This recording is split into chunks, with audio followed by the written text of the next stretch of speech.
అసలు ఈ సినిమాలు ఎలా హిట్ అయ్యాయో అర్థమే కాదు. నేనైతే ఫుల్ డిసప్పాయింట్ అయ్యా భారీ ఎక్స్పెక్టేషన్స్ పెట్టుకొని. వాల్తేరు వీరయ్య, అసలు బాస్ అండ్ రవణ ఎక్సైట్మెంట్ ఎలా ఉంటుంది, అంచనాలు ఎలా ఉంటాయి, నాకు ఇంకా అర్థం కాదు. ఆ రొట్టె రివెంజ్ స్టోరీ చెప్పి ఇద్దరిని ఎలా ఒప్పించాడో అని. అన్ని కరెక్ట్గానే మేనేజ్ చేసావి, ఎలా దొరికేసావు? అఫ్ కోర్స్ బాస్ ఎనర్జీ ఉంది, రవణ ఇంటెన్స్ ఉంది, బ్లాక్ బస్టర్ సాంగ్స్ ఉన్నాయి. మరి స్టోరీ ఎక్కడ?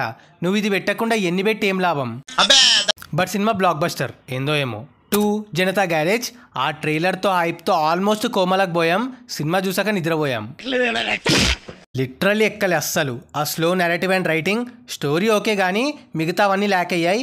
ఏదో ఆ పర్ఫార్మెన్సెస్ అండ్ హైప్ వల్ల పెద్ద హిట్ అయింది కానీ లేకపోతే చాలా వీక్ ప్రోడక్ట్ అది. తర్వాత వెంకీ మామ, డీసెంట్ ఎక్స్పెక్టేషన్స్ ఉండే, పైగా వెంకీ మామకి F2 లాంటి సినిమా తర్వాత. బట్ ఏదేదో తీశారో జస్ట్ మల్టీస్టార్ వల్ల ఆడేసింది. అసలు ఆ గండం అది ఇది ప్లాటే ఎక్కలే, ఎమోషన్ అస్సలు వర్కౌట్ అవ్వలే. అండ్ వీరసింహారెడ్డి ఇది అంతే, ఏదో Sankranti advantage and Balayya mass వల్ల ఆడింది. సో ఇలా ఇంకా ఉన్నాయి, నెక్స్ట్ పార్ట్లో మాట్లాడుకుందాం. మీరు ఫుల్ ఎక్స్పెక్టేషన్స్తో పోయి డిసప్పాయింట్ అయినవి మాతో షేర్ చేసుకోండి.